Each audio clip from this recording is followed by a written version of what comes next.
Welcome, ladies and gentlemen, to another edition of the DFS Report. Happy Monday. I hope everyone is having a fine start to their week. No Zach Lang for a couple more days. So you will be riding solo with me today and tomorrow, and potentially into the week. So we have a absolutely horrendous slate for you tonight. I think it could be kind of fun, but I woke up this morning, checked the betting app, saw that all three games had an over-under of 5.5, and said, boy, are we in for one tonight. The NHL went back to the regular bullshit this week with an outrageous schedule. 3 games tonight, 13 games tomorrow, 2 games on Wednesday, 13 games on Thursday, and 2 games on Friday. So for DFS purposes, just not an ideal schedule at all. Going to be a lot of really small, crappy slates like we have tonight, then just 2 or 3 monster slates on Tuesday, Wednesday, and Tuesday, Thursday, and Saturday. If you play Saturday, we don't do a show, but I'm sure you'll be playing anyway. So kind of a gross week for DFS, but we will come in live every day, no matter what. Today a little bit earlier than normal. I'm going to hit the golf simulator this afternoon. Some friends asked me to hit that up. I said absolutely. I can do the show a little bit earlier on a 3-game schedule, so I guess not all bad things today with a 3-game slate. Not going to try to waste too much time. Jeff Merrick goes live on the other DFO YouTube channel at 3 p.m. Eastern, so be sure to run over there, check that out if you haven't already. The Sheets is an absolutely terrific show. And yeah, they'll be live in about 22 minutes. So I'll be quick here, and you can head over and watch that show afterwards. Okay, we got the goalies tonight. We got Samuel Ersson in net for the Philadelphia Flyers. Sergei Bobrovsky gets the start for the Florida Panthers. Peter Mrazek starts the Blackhawks. He will face the red-hot Dustin Wolf for the Calgary Flames. The late game tonight is Stuart Skinner, most likely projecting to see at least Darcy Kemper for the LA Kings in what should be the best game of the night. So let's get into it. We'll start at the top with the Flyers and the Panthers. The Panthers are minus 180 road favorites, 3.4 implied totals, tied with the Oilers for the highest on the slate. In terms of the matchups, this is a bit of a difficult one because the last time the Panthers and Flyers met in Philadelphia, they matched the Sean Couturier line, hard matched against the Alexander Barkov line. Saw about like 75% of Couturier's ice time against Barkov. But that wasn't when Couturier was playing with Mishkov and Lexell like he's going to be tonight. I doubt they're going to hard match Couturier against Barkov with 2 young wingers on his wings.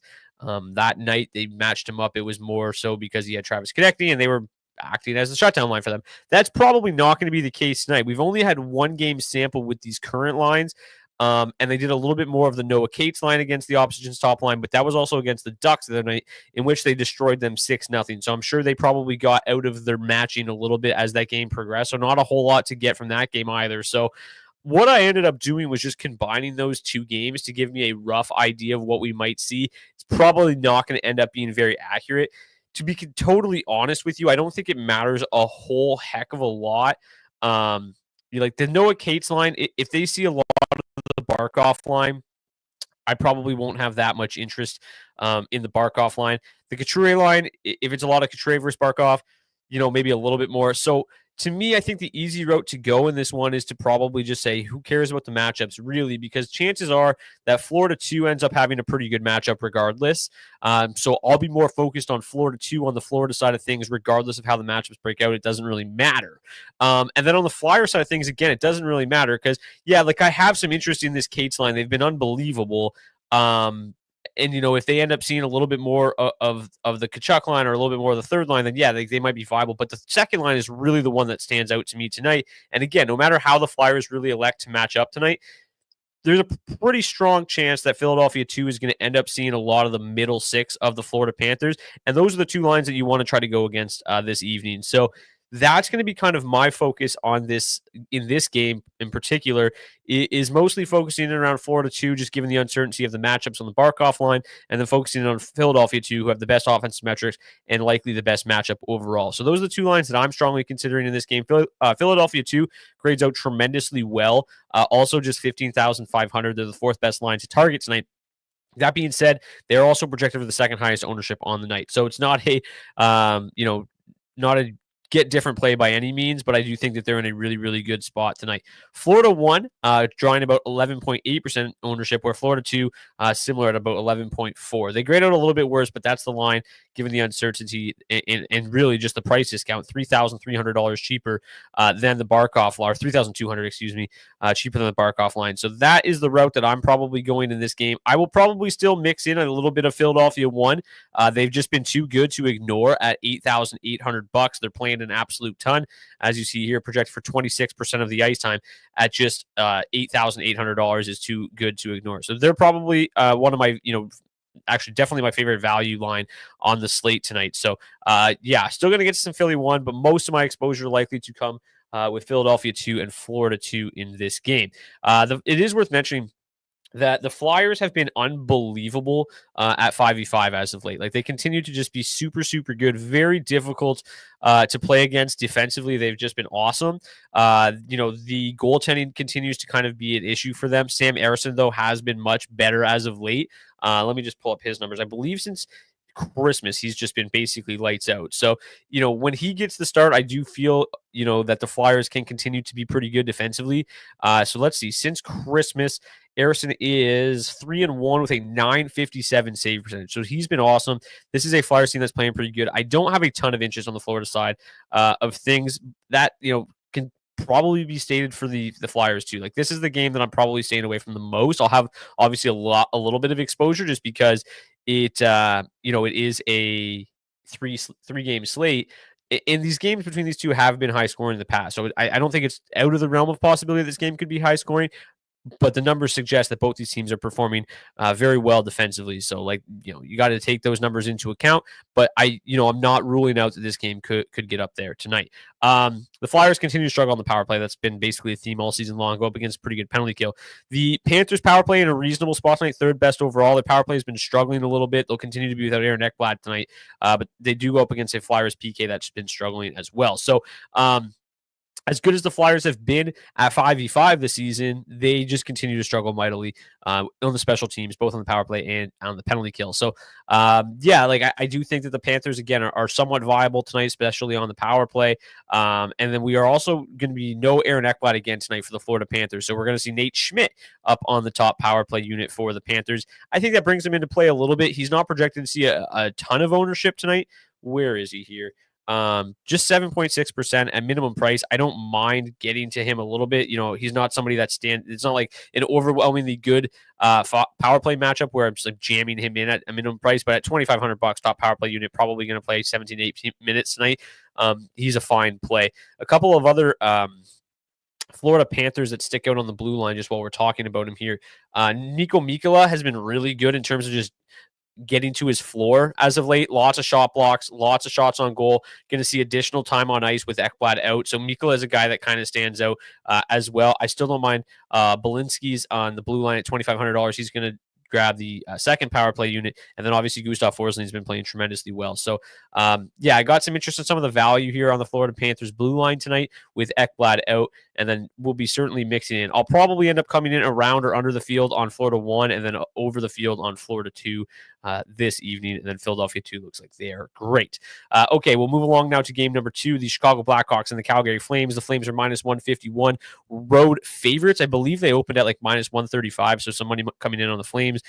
Trusting them on the road has not really been the best decision so far this season. They haven't been the best road team ever, but they do draw a very nice matchup against the Blackhawks team that can't really generate any offense at all, but they also can't defend either. So they're basically just an absolute dumpster fire right now, and they're going to be underdogs against anybody that they play, no matter what the building, because they just continue to play horrendous hockey. So, yeah, the Flames look super, super live tonight. They graded as the top 2 lines to target tonight. They also are seeing a shitload of ownership.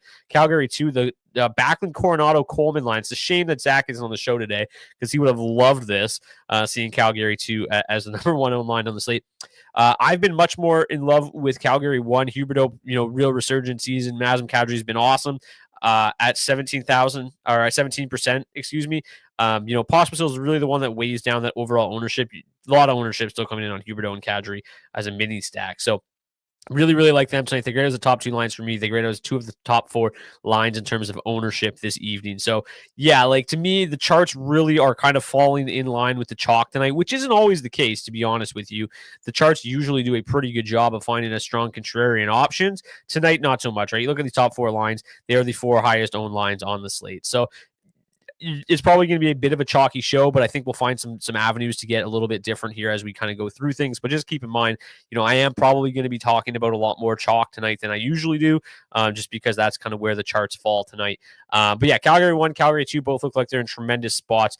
The top line will draw the more difficult of the two matchups, obviously going up against that Jason Dickinson line. We know how good that Dickinson line has been in the past. Not quite as good so far this season, at least compared to what they were last year. They were awesome last year.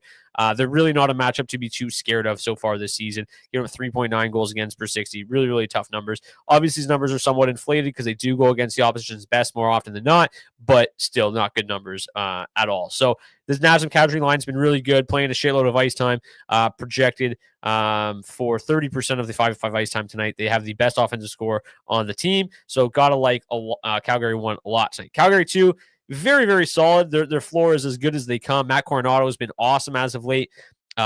Coleman and Backlund have been kind of just them standard selves, offer pretty good shot volume, limited ceilings for the most part. It's not, they're not always guys that are going to go out there and blow the doors off. So I don't know exactly how I feel about, them being the chalkiest line of the slate. To me, I prefer getting to the top line of the Flames, but just taking a quick look here at the points per game over their last 10, Kadri leads the way with 12, followed by Coronado. As I mentioned, he's been red hot, 9 points in his last 10 games. He has 11.4 DraftKings points per game over his last 10, followed by Huberdeau and then Coleman. So Coleman been pretty good lately as well. Fifth on the team in terms of shots on goal over the last 10. He's averaging 9.4 DraftKings points per game at just $4,500. And then you've got Backlund averaging 7.5 DraftKings points per game. It's just 4 points in his last 10 games, though. But again, the shot volume is just super, super steady for these guys. Just to give you an idea here, Coronado averaging 3.3 shots per game, Backlund averaging 2.6, and Coleman averaging 2.2 over the last 10 games. So very, very strong shot volume from them. They offer a great floor, and they're very, very reasonably priced. You can basically play them with anybody at $12,900. The top line a little bit more expensive. To be completely honest with you, don't mind getting, crazy with the Flames tonight. A bit of an onslaught stack. The Blackhawks have been that bad. That's one way to get a little bit different in your build tonight as well. In terms of the power play in this one, they have the 4th best power play advantage. Their power play continues to not be very good, 20th overall, but they do draw a nice matchup here against the Blackhawks PK. That's 24th ranked. So we'll pull up the power play units here for the Flames. Because, I think that not only are they viable at 5v5, but they're also viable on the power play. The problem is that the power play is very broken up. You've got just members of all 3 lines mixed in and about these power plays. So that's why, I do think building power play stacks is kind of interesting tonight, just because you get exposure to multiple lines, you get exposure to the power play, and people aren't likely to build from pulling pieces from 3 different lines. I think it's a way to get different. I don't necessarily know if it's going to be the optimal strategy tonight, but on a 3-game slate with how chalky they are, I do think it's a way to get different because these power play units are mostly a mess. So good way to kind of just differentiate your lineups a little bit tonight. I am going to talk about the 3rd line as well because they have the number 1 matchup score on the slate, so I don't mind getting to them tonight either. As you see here, Sharon Govich on that top power play unit as well. Rory Kearns is going to make his NHL debut this evening. Rory Cairns will make his NHL debut on the 2nd power play unit and the 3rd line with Jacob Pelletier and Sharon Govich. Cairns has really, really good AHL numbers, so it'll be interesting to see him get into the mix tonight. I believe he's on the slate. Yeah, $2,500. Just seeing 4% ownership. Sharon Govich at 10% ownership. Pelletier at $2,500. Pelletier has done basically, he's been okay, actually. 3 assists in his last 10 games. Not the worst, not the best. Averaging 1.6 shots per game. Again, not great, but at minimum price. This is an interesting line to me. 100% matchup score. They're probably the way to play the Flames and get really different. And they're super cheap, $8,700. So if you're playing a 20 max tonight, a 5 max, something like that, I don't mind mixing Calgary 3 in tonight. I think that they have enough high offensive upside with these 3 talented players that they can definitely get the job done in the 100% matchup score at basically, what are we looking at here? A quarter of the ownership of the top 2 lines. So yeah, Calgary 3 is certainly viable. Again, if you're playing one lineup tonight, this is probably not the route for you. But if you're playing multiple lineups, mixing them in, I think is a great strategy tonight. I never play the Flames or not the Flames, the Blackhawks. The top line does draw a pretty good matchup tonight, though. They're going to be seeing kind of a mix of the bottom 9 here for the Flames. The bottom 2 lines for the Flames have really struggled defensively, so not the worst matchup. They're not generating a whole lot. Connor Bedard, though, obviously is super talented, still kind of carrying this line to 3.1 goals for per 60. The power play matchup's pretty good. Second best power play matchup, on the slate. Their power play continues to suck. I don't necessarily love getting to Chicago tonight, but I'll definitely mix them in just because, again, it's a 3-game slate. It's kind of you got to kind of try to do some weird shit. Bertuzzi, Bedard, Mikheyev, they've been solid. They've been fine. The power play, Bedard, Bertuzzi is probably kind of the route to go. Those two, you can include Mikheyev if you want to. I'm not going to get too carried away here with the Blackhawks tonight. I never really do. They don't grade out very well. This top line still seeing 12% ownership. They've seen a decent chunk of ownership a lot lately, and I've faded it more often than not. And I think I've been pretty successful in doing so. So I'm probably going to just stick to my guns and continue to fade this team. We take a look at what Dustin Wolf has done as of late as well. He's just been unbelievable. Talked about Sam Ersson having really good numbers since Christmas. Dustin Wolf has been, almost as good, if not better. 940 save percentage, 4-1 record in his last 5 games. He's just been unbelievable. And then since the middle of December, he has only lost in regulation 6-1 with a 930 save percentage. So he's been great. This is a Blackhawks team that doesn't generate a whole lot. I do think that Dustin Wolf will probably continue to slow them down. How do you pair Weegar and Anderson with Calgary 1 and Calgary 2? Well, obviously the easy answer would just be, via the power play, correlate as much as you can there. But in terms of their 5v5 usage, I believe that Weegar sees a little bit more. I'm going to pull it up. I'm not even going to guess. I'll just pull it up. So let's go to their latest road game, which is here against the Ducks. So they play, if you don't already use it, Natural Stat Trick is a great resource for us. They're unbelievable. Shout out to them. And you can just very easily see who they play with. So let's go. We'll start with Backlund line. So last game, Backlund line pairs up better with the Ball and Anderson duo. Still sees a decent chunk of ice time with the Weegar. But, if you're trying to correlate at 5v5, the Backlund line plays with the Weegar or with the Anderson pairing a little bit more. And then the Kadri line, I would assume, with the Weegar line. So that would be the route that I would go. I'd use this strategy a ton. So if you're playing the Backlund line, I would try to correlate them with Anderson as much as possible. And if you're playing the Kadri line, try to correlate them with Weegar as much as possible. Teravainen has been good the last few games. Yeah, he had 2 goals against the Red Wings in kind of garbage time the other night. 2 fairly lucky goals, I would say, but he has been definitely solid. I don't know how sustainable it is because he basically just doesn't shoot the puck. But since the middle of December, he has 17 points in his last 13 games, so it's nothing to scoff at. He has got just averaging 1 shot per game, though, shooting 28%. So definitely not a guy that's going to put the puck in the back of the net a ton. So doesn't have a great floor. But yeah, if they score a couple goals tonight, I wouldn't be surprised if he factors in a little bit. Where is he? The second line, 7.5% at $4,200. Yeah, I think he's a okay one-off, I guess. I don't love a guy with that little of a floor, but he has been getting on the score sheet more often than not. He's been held pointless in 1, 2, 3, 4. Only 4 of his last 13 games. So, yeah, not a guy that has a lot of volume, but definitely a guy that can get on the score sheet. I don't mind it, but, I won't be going too crazy there. Okay, final game of the night. Rolling through this. The Oilers and the Kings, 3.4 implied total for the Oilers. The Kings plus 172 on the road. This has obviously been bet up because I feel like it was 150 this morning. Let me pull it up here. Yeah, 173. This is kind of getting out of hand. Man, yeah, the line has shifted 23 cents in favor of the Oilers. Pretty wild. I'm not 100% sold on that. But anyways, let's break this game down. Pretty low pace, similar to the other game. Both teams pretty good defensively. Matchups are pretty awful on both sides. Just to give you an idea of how good Darcy Kemper has been lately, let's just pull up the easy numbers here. In his last 10 games, he's got 8 wins, a 168 goals against average, a 937 save percentage. He's averaging 17 DraftKings points per game, by far and away the highest of the goalies on tonight's slate. Dustin Wolf is second at 13.9. Stuart Skinner third at 13.0. So averaging at least 4 more DraftKings points than the next best goalie.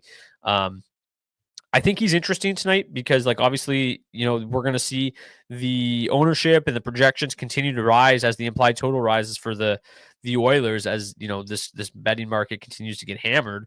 Kemper grades out as the worst goalie overall based on the numbers, but is seen, among the lowest ownership tonight. I think he's a decent contrarian option tonight, a decent leverage option. You see Edmonton 1 grading out with the third highest ownership, Edmonton 2 with the fifth highest ownership. So I do think that, he is in a decent leverage spot here, given how unbelievable he played. Zach is not here, but Kings are going to beat the Oilers tonight. Sorry, Zach. Yeah, Zach is really missing a good one today. He's got Calgary 2 ranking as the top line in terms of ownership, and he's also missing the Oilers, very chalky as well tonight. I don't mind getting to the Kings tonight. I think that the Kings are a very sneaky team. They're very good defensively. I would imagine this game is fairly low scoring. At least that's the way the Kings would obviously like it to be. So it's going to be an interesting one. The matchups are tough here. The good news for the Oilers is that you've got Edmonton 1 back together. Hyman, Nugent Hopkins, and McDavid. Their offense numbers are much better than they have been without Hyman. Second line continues to be unbelievable. Basically just the story of the year, in my opinion, or one of the best stories in the NHL this year, is just the fact that the Oilers went out and signed Jeff Skinner and Victor Arvidsson, and we're like, finally, 2 wingers for Leon Draisaitl. And really, it's only been Victor Arvidsson playing there, and Vasily Podkolzin has been the answer on the other wing, and they've been unbelievable. And I continue to play them, and I will continue tonight. I love the look of them. Their price is certainly coming up. More Draisaitl than anybody, which is much deserved. Still $1,000 cheaper than McDavid, which to me is crazy the way Draisaitl's played. Like, I think he should be closer to $9,500 still. So I still love the value you get on him at $15,800 to full stack that line. Tremendous overall. The ownership's just 5.6% on Podkolzin. So they look like one of the chalkier lines, but when you full stack them, they're really not all that chalky. So don't mind getting to Edmonton 2 at all tonight. Again, the matchup for them, a little bit better than the top line for the Oilers. You're going to have the Draisaitl line avoiding the Kopitar line a little bit more. They're going to mix in against this middle six. It really doesn't matter because all 3 of these lines are all 4 of the lines for the Kings are so good defensively. Matchups are kind of irrelevant in this game.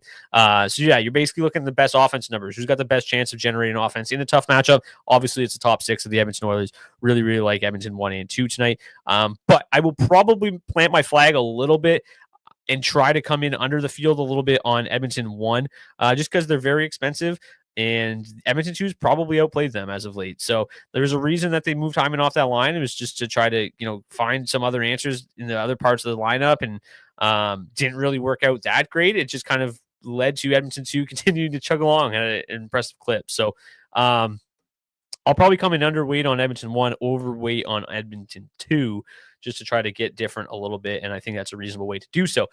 As far as the Kings go, the top line continues to play awesome. Adrian Kempe scores basically on a night-to-night basis. Kopitar's had a really good year.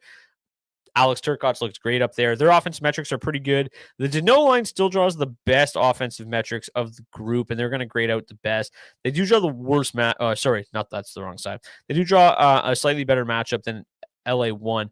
It's hard. This is a tough game, really, to target the Kings, in my opinion. I'll probably mix them in. This third line is just their offensive metrics are so good for their price tag. I don't mind getting to LA3 tonight. LA1, 14, 10% overall. It's just a tough matchup, man. Like, I never know how to target the Kings. And like every time I feel like I've got an answer, the kind of the question changes, because it's like it's so spread out and they're so good. Let's take a look. So they just beat the Oilers at home a couple of weeks ago, right after Christmas. Who did the damage that night? Byfield line. That's right. Byfield had a couple beauty goals in the Warren Fogle line. It's kind of a revenge narrative. They grade out the worst of the 3 tonight. They've been playing great, though. 10,700. Wouldn't hate taking a shot on them again tonight. Honestly, I will have exposure to the Kings, but it'll probably be like capped at like 15%. And it'll probably be a mix of all 3 lines, because I don't really know who's going to be optimal. It's impossible to tell. Basically for me, the way I'm probably going to play the Kings is just let my lineup dictate which line I end up targeting, because they come in at three completely different levels of salary. You've got the top line at $15,500, the second line $2,000 cheaper at $13,400, and then the third line $3,000 cheaper than that, basically at $10,700. That's probably the route that I'll go. Kings 1 always feels like the line with the highest upside. LA3 always feels like the line with the best value, and then LA2 is kind of the dark horse. That's the way I look at this team. LA1 certainly in the spot to be the most highly productive, as they have been for the majority of the season, but I don't feel super strongly about any three of these lines this evening. Even if Ryan's right and the Kings win 4-2, one goal could come from each line, and none of them are optimal.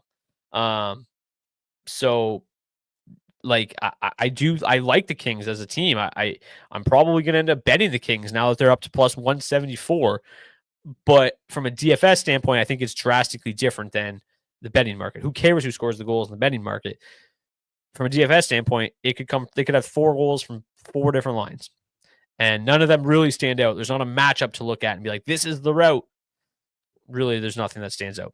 They have the worst power play matchup on the night too. So you can't even look to the power play and be like, that's the route to go. There's just no solid answers here, in my opinion. So the Oilers grade out with the number 1 power play advantage on the slate.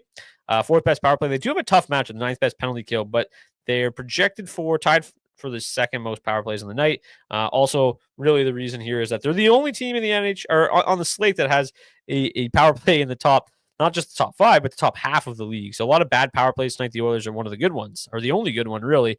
So yeah, that's one reason why, Edmonton 1 obviously is firmly in play tonight. A pretty decent look at 5v5. Then obviously they fully correlate in the top power play unit as well. So yeah, they look unbelievable. Shocker. I still think that Edmonton 2 is a stronger value play. Let's just take a look at the overall line value. Calgary 2 is obviously going to come out on top. Yeah, Calgary 2, Calgary 1, Edmonton 2, Edmonton 1. Yeah, so they're pretty close, but I don't know if I've seen charts this chalky in forever, as long as I can remember. Take a look at the ownership here. All 5 of the top lines in the top 5 of ownership. Yikes. So yeah, I think the way to get different tonight, obviously, I've mentioned a couple ways, especially with the Flames. But I think the route to do it is probably through the defenseman playing lower owned defenseman. Let's take a look here. Kevin Ball, 3.6% ownership. I mentioned that he obviously correlates well with the Backlund line. $2,700. He's actually been pretty solid as of late as well. So I don't mind somebody like that tonight. Who else grades out nicely that's pretty cheap? Belinsky's 1.9% ownership. Sure. Where was Schmidt's obviously not going to be too crazy different. 7.6% ownership. Those are the guys that you're going to want to play tonight to try to differentiate your lineups and do some weird shit. Leave some money on the table. You can play chalky lines and still get different. Nick Seeler probably going to block a bunch of shots tonight in the highest event matchup against the Florida Panthers at just 2% ownership. Nico Mikla, already mentioned him. Terrific floor, 1.8% ownership. Nice get different spot. Wyatt Kaiser's been solid, 0.9%. Zamula, 1.1. There's a lot of ways to get different with your defensemen tonight and still play the chalky forward lines, because they're chalky for a reason tonight. They're in overwhelmingly good spots. And by far, Grado is the best lines to target overall. Chicago just sucks. I want to get different, but they just suck. That's awesome. So true. I feel the same way, my friend. Okay, between the pipes tonight, Sergei Bobrovsky raised as the best goalie to target on the night. I was looking at it this afternoon. It seems like eons ago that Sergei Bobrovsky played for the Philadelphia Flyers. That was last in 2012. So, it has been forever ago. But he's been unbelievable against them since leaving the Flyers back in the day. 921 save percentage in 28 games since leaving the Flyers. 20-7 against them. Sorry, 27-1. Basically dominates them every year. Last 2 years at least, he's been really good. And those are Zach brings up these numbers all the time. I don't put as much stock into him as Zach does, But I do think it's worthwhile, especially if you look at most recent seasons when the lineups were somewhat similar. Like, it doesn't make sense for me to go back and look that he had a 1.0 goals against average against the Flyers in 2014. Not important. But the last 2 seasons, he's 2-0 with basically a 922 save percentage. So those are important to me. I think that he's got their number. I think he's a good play tonight at $8,000 too. Projected for the highest ownership. Stuart Skinner, probably not going to get too much Stuart Skinner. I'd rather play Bobrovsky, I think. Bobrovsky's probably going to see more volume. He's cheaper. I think he's he's got a better chance of winning. This betting shift is really throwing me off here because I don't mind the Kings tonight. So I probably will play not very much Skinner, probably more on Bobrovsky. Dustin Wolf looks phenomenal. Not going to see a lot of volume, but like he should probably give up 1 goal maybe. Like if he only sees 26 shots and he stops 25 to 26 on a 3-game slate, could easily be optimal. I love Dustin Wolf at 78. Could care less about Peter Mrazek. He burned us last week, but like apparently he has the Avalanche number and doesn't have anybody else's. Anderson, I think, is a fine play at $7,400. I talked about how awesome he's been. I talked about how good the Flyers have been defensively. If they can stay out of the box, I think Anderson has a strong night as the lowest own goalie on the slate. And then Darcy Kemper I like as well as a get different play. Not totally different. He's still projected for 16% ownership, but if you want to fade the Oilers or you have lineups in which you're fading the Oilers, I think Kemper can easily see the most volume tonight. I think he could be the optimal goalie for sure. So, yeah, Donato and Hall for all the money. Okay. I don't know about that one, considering they're on the 4th line. They're projected for 2 and 3% ownership. They have been solid. Donato specifically. I won't be playing it, but if I'm wrong, I'll admit it tomorrow. Chicago probably has the second best matchup on the night as a whole. Yeah, could probably agree with that. Let me just pull up. So in terms of like my raw data, I've got where are we here? I've got the Flames projected for the highest implied total tonight, followed by the Oilers, Flyers, Blackhawks, Kings, and Panthers. Another reason why I like Harrison tonight. Kings goalie, yeah. I think that unless David Riddick's been confirmed while I've been live, which is entirely possible, he has not. I won't play Riddick. If it's Kemper though, sign me up. Okay, I've gone a little bit long here. No, obviously head-to-head with no Zach here today, but we will also do the hat trick pick challenge. If you want to participate in today's hat trick pick challenge, drop your hat trick pick in the comment section below the video on YouTube. If your player scores a hattie tonight, we'll get you $25 gift card to Nation Gear. Make sure you drop in the chat or the comment section, not the live chat, if you want to participate. My hattie pick challenge tonight is going to be, give me Nazem Kadri. I'm going to go with Nazem Kadri. Yeah, that's going to do it for today's edition of DFO DFS Report. Thanks for tuning in. Over 1,400 people live right now. Really appreciate you guys tuning in, especially since the show is live earlier than normal. Hopefully I can hit them straight tonight. Thank you guys so much. Again, as always, thanks to our friends at rotogrinders.com for providing us with projected ownership today. Helps out a shitload. And if you want to get $20 off your first month of NHL Premium at rotogrinders.com, you can do so by clicking the link in the description of the video on YouTube. And you can take everything you learned in today's show, put it in their optimizer, and build the optimal lineup for tonight. And if you want to join the DFO DFS Discord, it's growing every single day. You can do so by clicking the link in the description of the video on YouTube. Join the DFO DFS Discord. We are chatting DFS all day long. We are also dropping all of the late breaking news, injuries, line changes, all of that, so you don't have any holes in your lineup, making sure your lineups are correlating as well as they possibly can be. Yeah, and if you have any further questions, obviously I'm only here for about 30 to an hour live chat or live show, but obviously, I try to answer as many Discord questions as possible. We have lots of other smart men and women in there as well that can help, so join that today. So cheers, good luck tonight. We'll be back for a much larger and much more intriguing slate tomorrow. And as Ryan said, don't forget to like the video. Yeah, please smash that like button. Helps us grow this channel, helps us grow this video. Zach and I love doing this every day, but yeah, without continued growth, smash the like button. It's the least you can do. It's very, very simple. And as I mentioned, over 1,400 people watching live right now on all of our different platforms. So we can definitely bump that like total up. And we'll see you guys back here tomorrow. Cheers.